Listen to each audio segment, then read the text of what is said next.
بسم اللہ الرحمن الرحیم۔ السلام علیکم۔ جب میدان دیا میں بنی اسرائیل نے یہ خواہش ظاہر کی کہ ہم زمین سے اگنے والے غلے اور ترکاریاں کھائیں گے، تو ان لوگوں کو حضرت موسیٰ علیہ السلام نے سمجھایا کہ تم لوگ من و سلویٰ کے نفیس کھانے کو چھوڑ کر گیہوں، دال اور ترکاریوں جیسی خسیس اور گھٹیا غذا کیوں طلب کر رہے ہو؟ مگر جب بنی اسرائیل نے اپنی ضد پر اڑے رہے تو اللہ تعالیٰ نے حکم دیا کہ تم لوگ میدان دیا سے نکل کر شہر بیت المقدس میں داخل ہو جاؤ اور وہاں بے روک ٹوک اپنی پسند کی اور من بھاتی غذائیں کھاؤ، مگر یہ ضروری ہے کہ تم لوگ بیت المقدس کے دروازے میں کمال و آداب احترام کے ساتھ جھک کر داخل ہونا اور داخل ہوتے وقت یہ دعا مانگتے رہنا کہ یا اللہ تو ہمارے گناہوں کو معاف فرما دے تو ہم تمہارے گناہوں کو بخش دیں گے۔ مگر بنی اسرائیل جو ہمیشہ سے سرکش اور شرارتوں کے عادی اور خدا کی نافرمانیوں کے خوغرض تھے، بیت المقدس کے قریب پہنچ کر ایک دم ان لوگوں کی رگ شرارت بھڑک اٹھی اور یہ نافرمان لوگ بجائے جھک کر داخل ہونے کے اپنی شرانوں پر گھسیٹتے ہوئے دروازے میں داخل ہوئے اور معافی کی دعا کے بدلے ایک دانہ ایک بال میں کہتے ہوئے اور مذاق و تمسخر کرتے ہوئے بیت المقدس کے دروازے میں گھستے چلے گئے۔ فرمان ربانی کی اس نافرمانی اور حکم الہی کے ساتھ تمسخر کی وجہ سے ان لوگوں پر قہر خداوندی بصورت عذاب نازل ہو گیا۔ یہ اچانک ان لوگوں میں طاعون کی بیماری وبائی شکل میں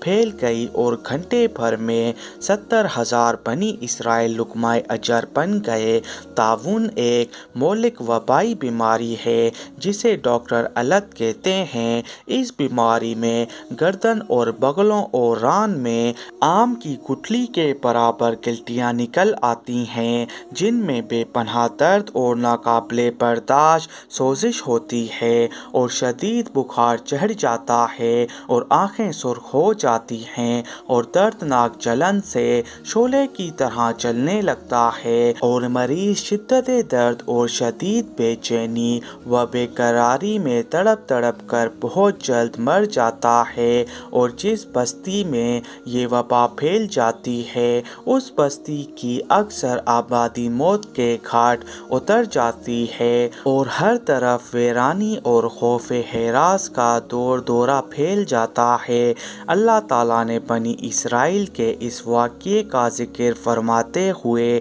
قرآن مجید میں ارشاد فرمایا کہ اور جب ہم نے فرمایا اس بستی میں جاؤ، پھر اس میں جہاں چاہو بے روک ٹوک کھاؤ اور دروازے میں سجدہ کرتے ہوئے داخل ہو اور کہو ہمارے گناہ معاف ہوں تو ہم تمہاری خطائیں بخش دیں گے اور قریب ہے کہ نیکی والوں کو اور زیادہ دیں، تو ظالموں نے بات بدل دی جو فرمائی گئی تھی۔ اس کے سوا تو ہم نے آسمان سے ان پر عذاب اتارا۔ بدلہ ان کے بے حکمی کا اس واقعے سے معلوم ہوا کہ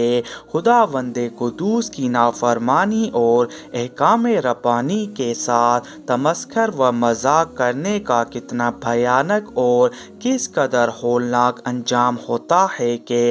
آخرت کا عذاب وہ اپنی جگہ برقرار ہی ہے۔ دنیا میں قہر الہی بصورت عذاب نازل ہو جاتا ہے جس سے لوگ ہلاک ہو کر فنا کے گھاٹ اتر جاتے ہیں اور بستیاں ویران ہو جاتی ہیں۔ مسئلہ یہ کہ جس بستی میں طاعون کی وبا پھیلی ہو وہاں نہیں جانا چاہیے، اور اگر اپنی بستی میں وبا آ جائے تو بستی چھوڑ کر دوسری جگہ بھاگنا نہیں چاہیے، بلکہ طاعون کی اس وبا میں اپنی بستی ہی میں خدا پر توکل کر کے صبر کے ساتھ رہنا چاہیے۔ اگر اس بیماری میں مر گیا تو شہید ہوگا، اور طاعون کے ڈر سے بستی چھوڑ کر بھاگنے والے پر اتنا بڑا گناہ ہوتا ہے جتنا کہ جہاد کے دن میدان چھوڑ کر بھاگنے والے پر ہوتا ہے۔ اس لیے ہرگز بھاگنا نہیں چاہیے،